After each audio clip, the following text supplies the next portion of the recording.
as to whether or not this is a lesson plan in which you, as the people of the state of Ohio, should be proud. What is at stake in this? And quite frankly, this is where I want to close. I think what is at stake literally is everything. This is a cartoon, last panel of a cartoon, that a friend of mine sent me. And you can see there's a young man here. I assume he's Hindu or Pakistani. He's in a science laboratory studying science. And you can see this says the creationists found unlikely support among students in China and India. And this young man is saying, oh yes, America, we would like it very much if you would teach your students, your children, religious dogma instead of science. We'd like their jobs. And I think to pull absolutely no punches, what is at stake in this argument, in this debate, in this political struggle isn't whether students will learn evolution. I think that's small potatoes. I don't think a generation of citizens will be harmed if they don't quite understand the difference between allopatric and sympatric speciation.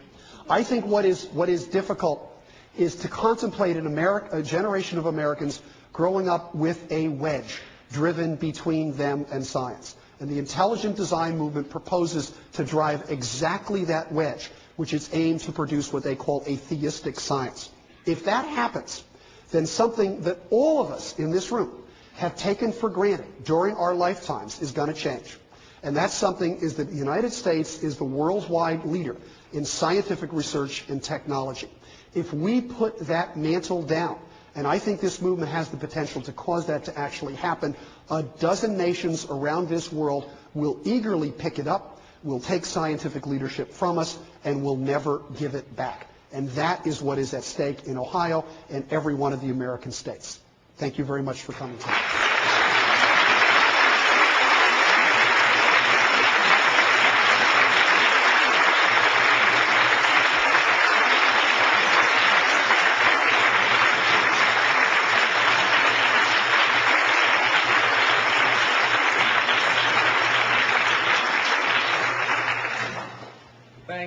Professor Miller very much for his talk. He is open to questions. How much time, roughly? You've got as much as more than half an hour. Okay. Whatever he wants to. Fine. We've got the webcast to 9 o'clock. Okay, we'll figure that's probably a reasonable time. I'm going to moderate this, which means simply that I will point to people to stand up and ask questions. And Patricia has suggested that I might contribute any comments that I would find helpful, but I will try to be very restrained in doing that. So who has questions? Yes. Dr. Miller, how do you explain these, quote, legitimate scientists supporting this? I am embarrassed to confess that Dr. Behe is a biophysicist. I am as well. And I was shocked to see that he was doing this. I've known him for many years. How did they get into this, and what's going on, and what's their agenda? Well, I'm not going to pretend for a minute to be able to psychoanalyze the people who stand on the other side of this debate. But I will point out that almost to a person, they regard evolution as the foundation of a dangerous scientific materialism. And I'm going to point to somebody who I think really summed up the reason for the opposition best. And I think this reason applies even to a trained scientist like Michael Behe or Jonathan Wells, who has 2 PhDs, or Stephen Meyer, who's trained in philosophy. This summer in August, I was listening to an interview on National Public Radio. And it was an interview with Senator Rick Santorum from Pennsylvania, who's just published a new book called It Takes a Family. And in there, it was like a 10-minute interview, and it was just to let him, promote his book and say what it was about. But in the middle of it, the interviewer asked him, Senator Santorum, I found it strange that in the middle of your book, you took a shot at part of the science curriculum. Now, you're a senator, a politician, with no training in science. But nonetheless, you decided to take a shot at evolution. And then he said, why evolution? And it's almost an exact quote that I almost have it memorized. And Senator Santorum says, because it really matters. It's where we come from. And he said, if we're just an accident, if we're a mistake of nature, then that puts a different moral demand on us.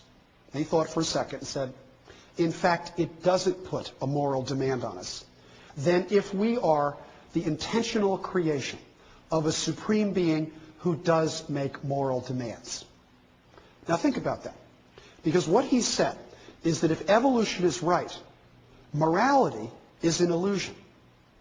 And morality isn't just don't do sex, drugs, and rock and roll. Morality is what's right in the world. How do you treat the poor? Issues of war and peace, economic justice, fairness, personal integrity. Morality matters, and I think it matters to all of us. It certainly matters to me. If you actually come to believe that evolution as a doctrine invalidates any sense of morality, you're going to oppose it, whether you think it's scientifically justified or not. Now, I'm not going to pretend to look inside Dr. Behe's head and see if that's exactly what is making him tick. But I do know he has said very clearly that he thinks evolution and evolutionary materialism is a morally destructive doctrine. And I would assume that's the source of the motivation. Next question. Got one up on the balcony. Okay, up there. Nice and loud. You'll have to talk loudly. Sure. These folks wouldn't participate through the political process instead of the scientific process unless that's where the fertile ground was. I've spent a lot of time on the political left and noticed that hostility towards science is just as great there. The New Age stuff you were talking about, astrology, etc. You betcha, So yeah. what is it that we ought to be doing better? Well, that's a really good question. And I also, as an ex-Barry Goldwater Republican, I appreciate you saying that large elements of the left are anti-science. And it certainly is true. And you see this, for example, I think you see this most clearly in the European left, where the European left has been enormously hostile to science and technology. I think, and I'll accuse myself first, I think that we in science suck at getting our message across to the public. We are terrible popularizers. And as an example of that, I would ask how many people in the audience were aware of the discovery regarding the fusion of human chromosome number 2, which was worked out about 18 months ago. Yeah, exactly. A couple well-informed biologists.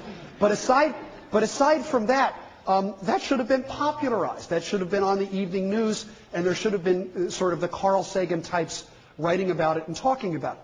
And part of it is because, quite frankly, we in science, we have the best jobs in the world. I mean, how cool it is to be able to walk in your laboratory in the morning and say, gee, I wonder what I shall try to discover today. And you know what? That's the job that I have, and a lot of other people in this room have too, and that's cool. So why would you want to get messed up in the political process if that was it? So that's one reason, is self-absorption.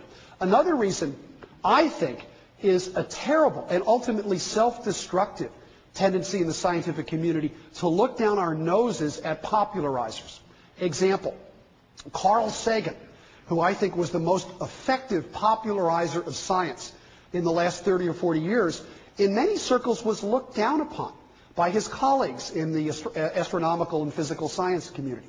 Stephen Jay Gould, the great evolutionary biologist, this may come as news to some of you who don't know this field very tightly, but Steve was actually looked down upon by many people who regarded themselves as more serious evolutionary scientists, precisely because Steve wrote for the general public and did that brilliantly.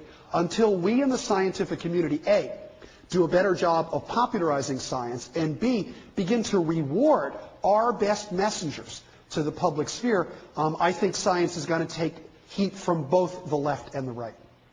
And in front here? No? Okay, further back in the center there.